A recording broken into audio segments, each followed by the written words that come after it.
Monday. Monday was Juneteenth, commemorating June 19th, 1865, when slaves in Galveston, Texas, were freed 2.5 years after Abraham Lincoln signed the Emancipation Proclamation. Now, the Civil War ended in April of 1865, but the Confederate soldiers in Texas wouldn't surrender until June of that year. By June 19th, Juneteenth, the 250,000 enslaved people in Texas were finally ordered to be released. But it would take the passage of the 13th Amendment for slaves in Delaware and Kentucky to finally be freed in December of that year. Chris Tomlinson, writing in the Houston Chronicle 2 years ago, says Texas is one of just a handful of states here in America where prisoners are forced to work for free. Thanks to the loophole in the 13th Amendment, forced labor was outlawed, except in prisons. Now, most states pay their prisoners about $1 a day.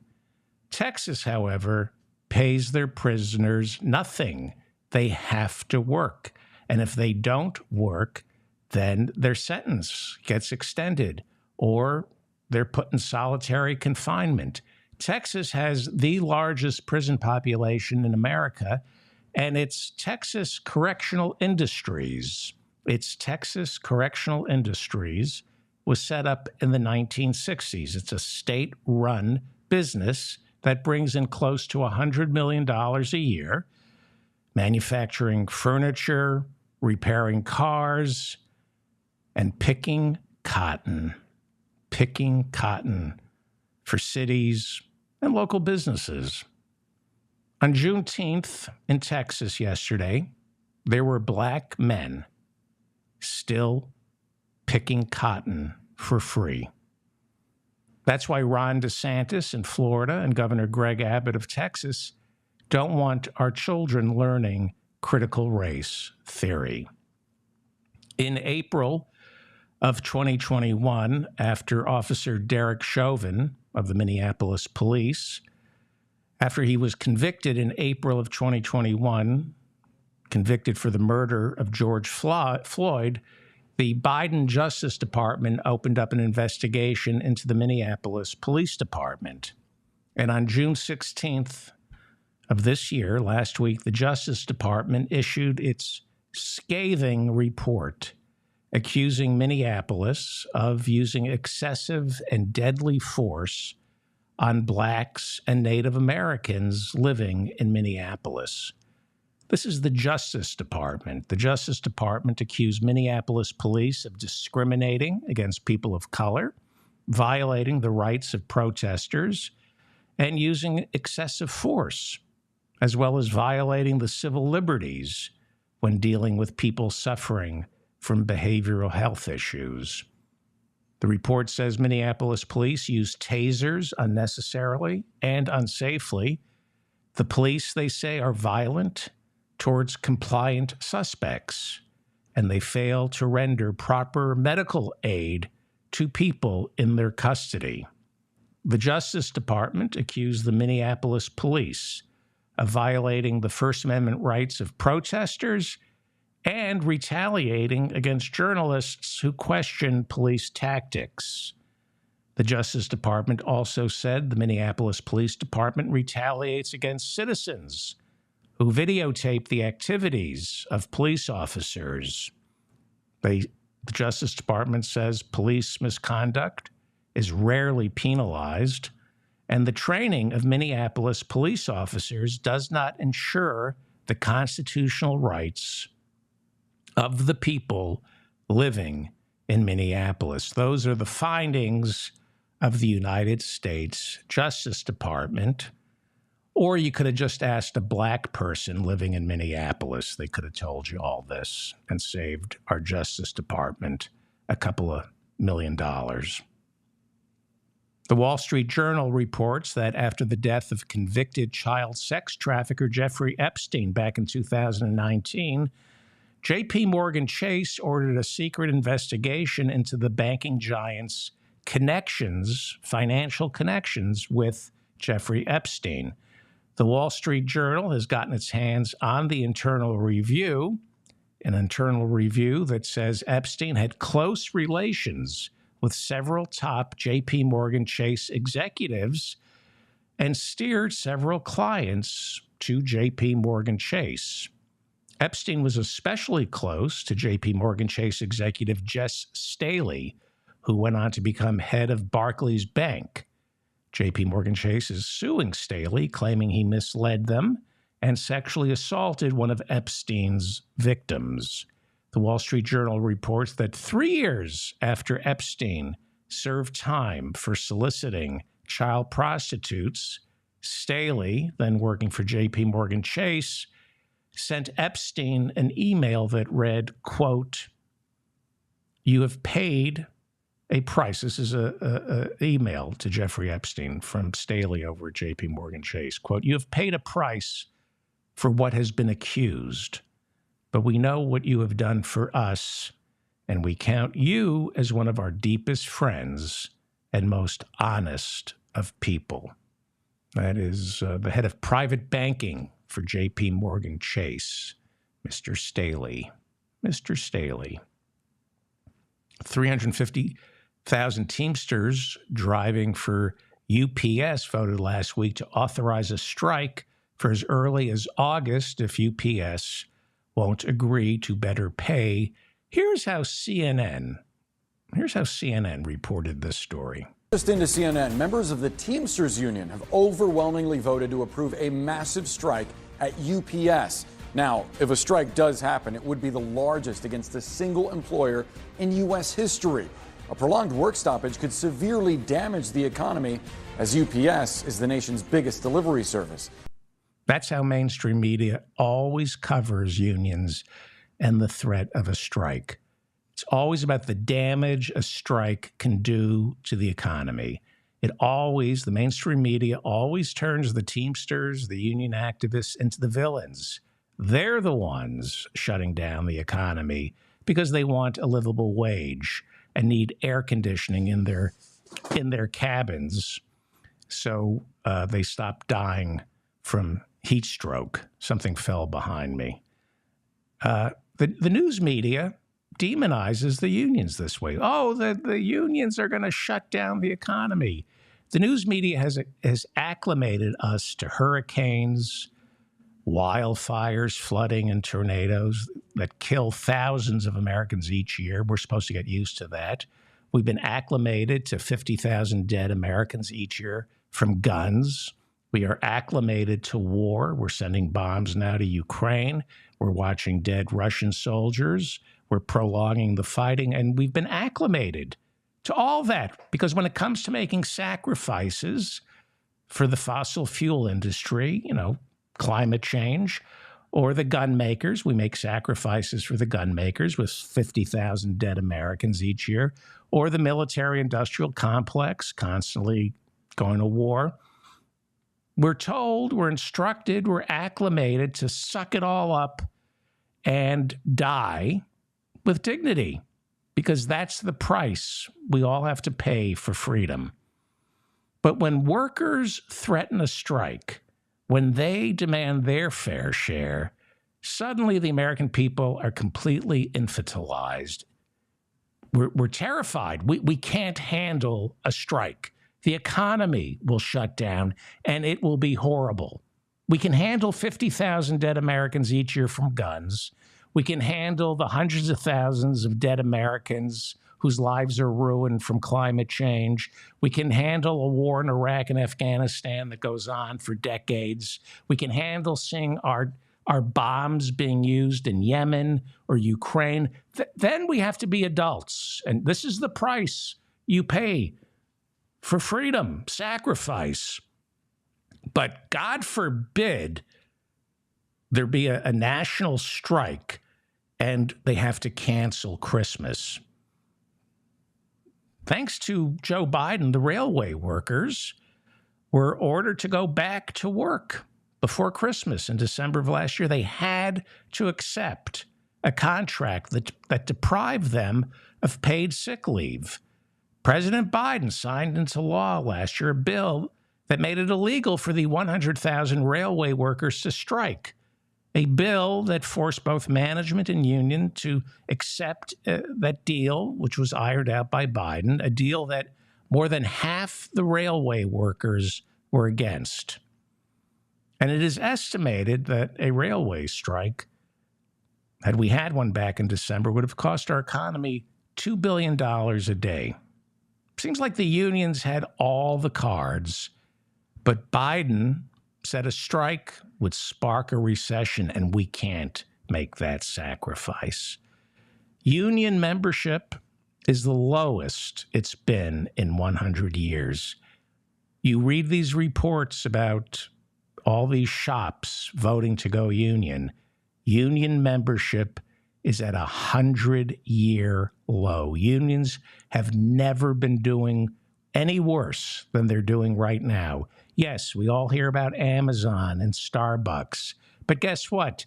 They haven't reached a deal with the new unions. Amazon and Starbucks refuse to negotiate with the unions. So just because these shops vote to go union doesn't mean Amazon and Starbucks are going to recognize them. The writers are still on strike in Hollywood. I don't see any politicians, maybe I'm wrong, but I don't see any politicians marching with the writers. See, when it comes to labor, we need a president who's going to do more than call balls and strikes. We need a president who calls strikes. I don't want an umpire. I want a guy who's on the side of the people striking, who marches with the workers. Do Barack and Michelle march with the workers? I know they won an Oscar doing a Netflix documentary about work in America. Are they marching with the striking workers? No, because they're the neoliberal Democrats, the corporate Democrats who say management and labor must work as a team. Anybody who says management and labor must work as a team is on the side of management. This is America. Battle lines are clearly drawn. It's Republicans against Democrats, and that's a zero-sum game. In court, it's a zero-sum game, the prosecution versus the defense. And whether you like it or not, at work, it's a zero-sum game, management versus labor. You cannot be management and on the side of labor. That's not the dialectic. Biden and the corporate Democrats play it both ways, which means they're really on the side of management. Anybody who's trying to thread that needle and say there should be no strife between labor and management is on the side of management, with union membership at an all-time low, 100-year low. President Biden had the audacity, and yes, I'm voting for him. I have no choice. With union membership at an all-time low, Joe Biden had the audacity to kick off his 2024 re-election campaign Saturday in Philadelphia at an AFL-CIO convention. You know, there are a lot of politicians in this country who can't say the word union. As you know, I'm not one of them. That's how bad it's gotten. Vote for Joe Biden. He's willing to say the word union. Now, 4 years ago, he kicked off his campaign in Philadelphia at a fundraiser hosted by one of the biggest union-busting law firms in America. Republicans are so bad, Democrats just have to say the word union, and we're supposed to be grateful. I'm proud to say the word. I'm proud to be the most pro-union president in American history. That's not him wiping his nose. He's trying to stop his nose from going full Pinocchio on him. Why is the AFL-CIO endorsing Biden so early? What concessions have they gotten from him? What has he done for unions? What has he done? the most pro-union president in American history? More pro-union than Franklin Roosevelt and Lyndon Johnson? I'm voting for Biden. But the Wall Street Journal reports this morning that homelessness is on the rise, with parts of New England hit especially hard thanks to the spiking cost of rent. As inflation seems to cool down this year, the cost of rent has not. It jumped 8% so far this year. Columbus, Ohio, reports a 22% increase in homelessness over last year. The Wall Street Journal cites the end of the COVID pandemic era eviction moratorium, which Joe Biden and his Justice Department, to their credit, they try to extend the eviction moratorium, but the Supreme Court ruled that the eviction moratorium was unconstitutional. So to Joe Biden's credit, he did try to extend it. It took Cori Bush sleeping on the steps of the Capitol to remind Joe Biden and Nancy Pelosi that the moratorium was about to expire, but that's for another show. Homelessness is especially acute in California, even though several cities like Oakland, Berkeley, and Los Angeles have either extended their eviction moratoriums or have made it especially harder for landlords to remove tenants over non-payment of rent. You know, the solution is simple, and it always is. The solution is build more housing, more public housing. But wealthy Democrats in Los Angeles don't want more housing because that would increase supply, which would lower demand and make their real estate portfolio worth less. So they recognize the problem. They do. But they don't like the solution because that costs them money. The same way wealthy Democrats believe in unions. I believe in unions, right? You always hear that from wealthy Democrats, but I like to think I pay my employees enough so they don't need unions. But don't get me wrong, I'm all for the idea of unions, just not my employees. Those are your Democrats, your wealthy Democrats. And that is literally what Joe Biden said in 2020 when all the campaign staffers in the Democratic Party were going union. Bernie first, right? Bernie staffers went union. He immediately recognized them.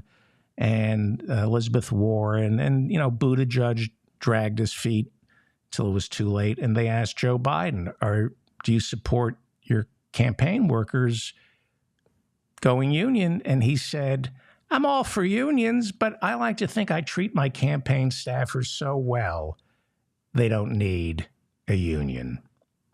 That's Joe Biden, who held his very first fundraiser in 2019 in Philadelphia inside the law offices of the biggest union-busting law firm in America.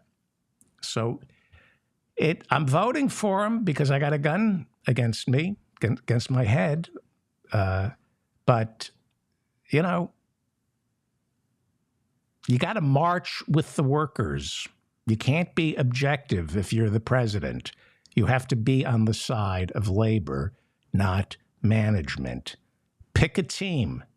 The Democratic Party has to pick a team, and they're not on the side of labor. That is why union membership, it is at 100-year low.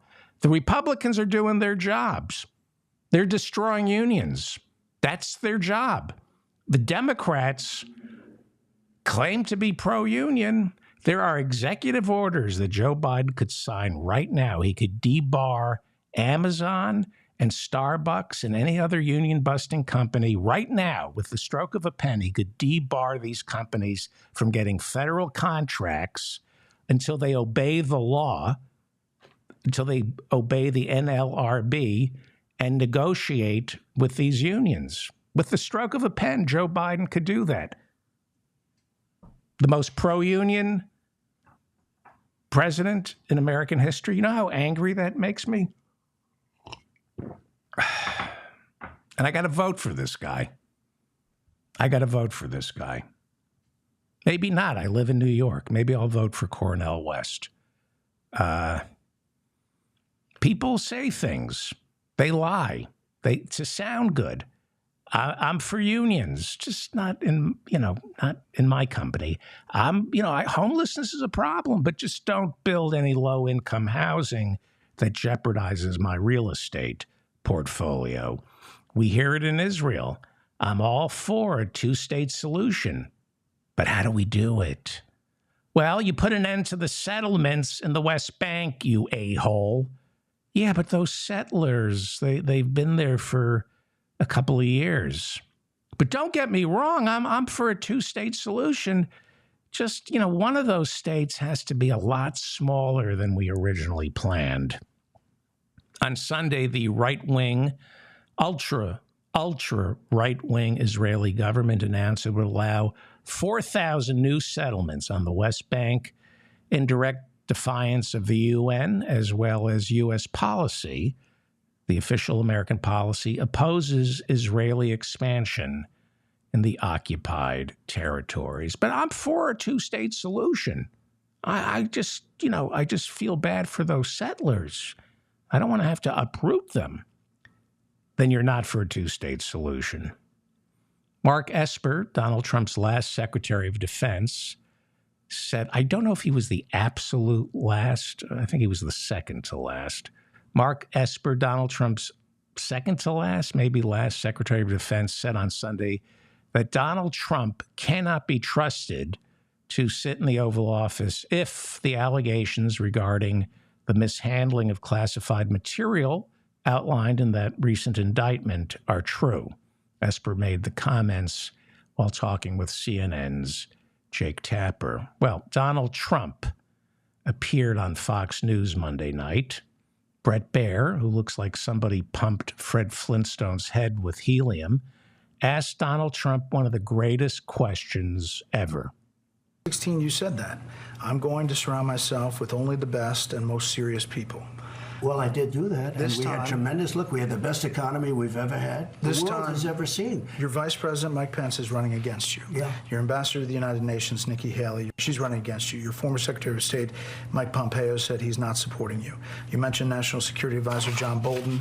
He's not supporting you either. You mentioned Attorney General Bill Barr, says you shouldn't be president again, calls you the consummate narcissist and troubled man. You recently called Barr a gutless pig.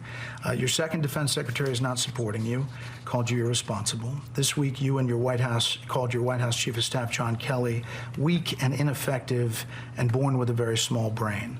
You called your acting White House Chief of Staff, Mick Mulvaney, a born loser.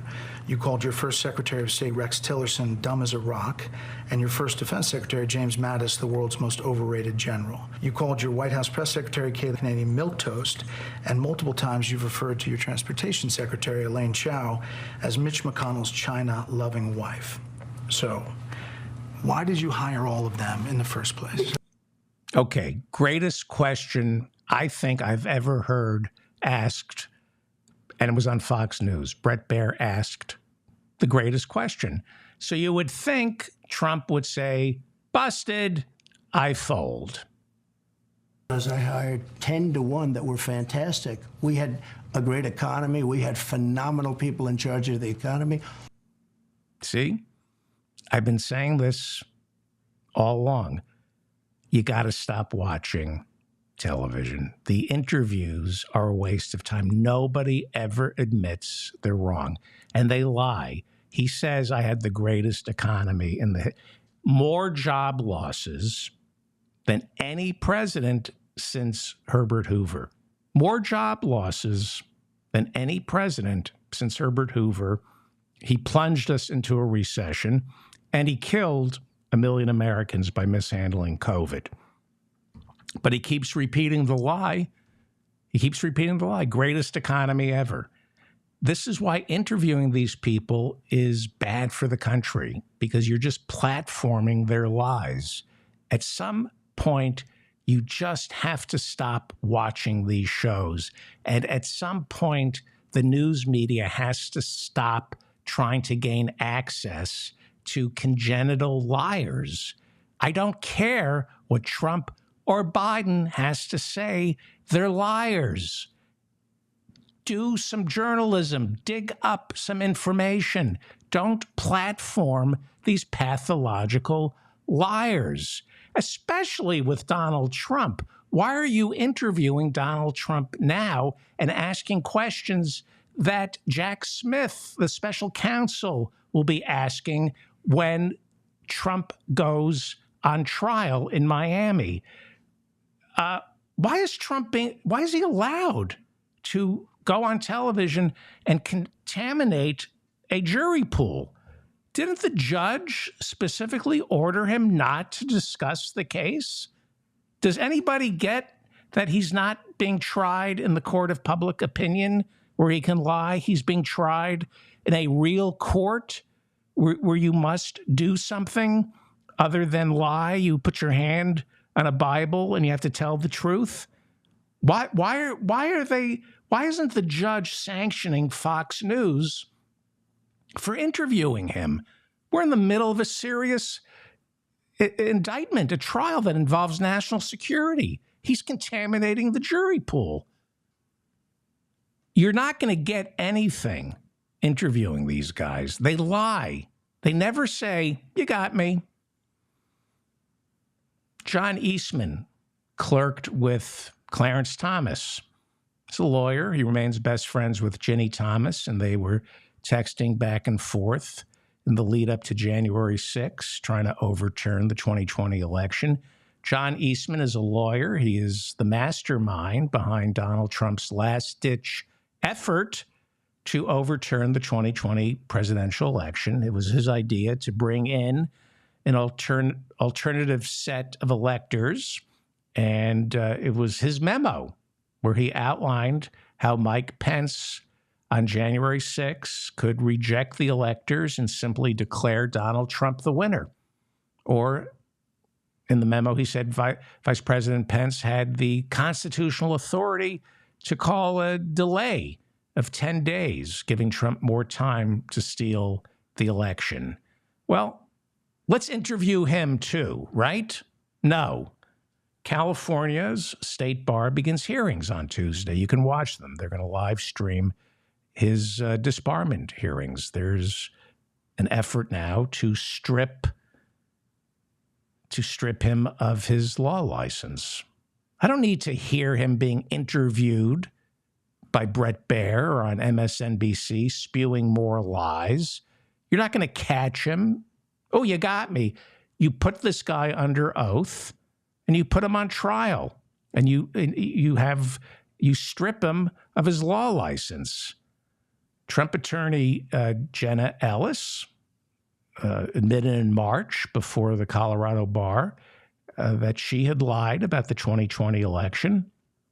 The Washington, D.C. bar suspended Rudy Giuliani's law license last December, but, he's still on Newsmax. You get stripped of your law license, you've lost your authority. Nobody should be interviewing these criminals. And former Justice Department Attorney Jeffrey Clark, who at one time Donald Trump wanted to make the Attorney General. In the dying days of his administration, he was trying to make Jeffrey Clark his Attorney General so Clark could help him steal the election. But Trump was told, if you make Jeffrey Clark Attorney General, the entire Justice Department will resign. He's also going before the Washington bar. We've reached the point where there's nothing more for these people to say unless it's under oath. At some point, you got to stop interviewing these liars and strip them of their law licenses and lock them up. Well, I'm David Feldman, reminding you to stay strong and protect the weak. Before I go, I want to run this idea for a product that I'm thinking of selling. Let me know what you think. Please comment on the video. I read all your comments. And I was doodling over the weekend, and I was thinking, what if I sell vegan chicken nuggets? As you know, if everybody switched to a plant-based diet, we could save the planet. So I've been thinking, what is it about plant-based food that people just don't like? You know, why did my kids struggle with plant-based food? You know, well, it tastes like chicken. Chicken nuggets taste like chicken. Vegan chicken nuggets taste just like chicken. They smell like chicken. But I think kids don't enjoy vegan chicken nuggets because they don't look like chicken. And I'm thinking, you know, if I can get investors, wouldn't Feldman's vegan chicken nuggets, they look like chicken? Don't you think a lot of people who would eat vegan chicken if it looked like chicken would buy this? This is, isn't that adorable? They look like little chicken, vegan chicken nuggets covered in blood or ketchup. I think this is what would get kids to really enjoy vegan chicken nuggets. Right?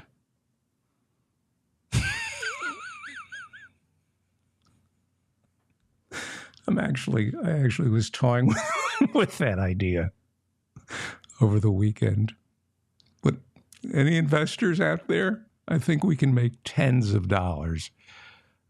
Please, what am I supposed to ask you to do? I forgot. Please subscribe to my channel. Please like this video. Please, the best way to thank me is to find an investor for my Feldman vegan chicken nuggets that look like actual chickens, if you really want to help me. But if you can't find an investor, the best way to help me is to share this video with your friends via social media or through email, and subscribe to my newsletter.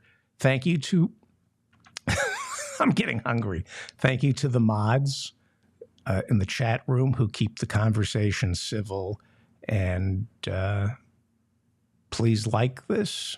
And I think that covers everything. I'm David Feldman reminding you to stay strong and protect the weak.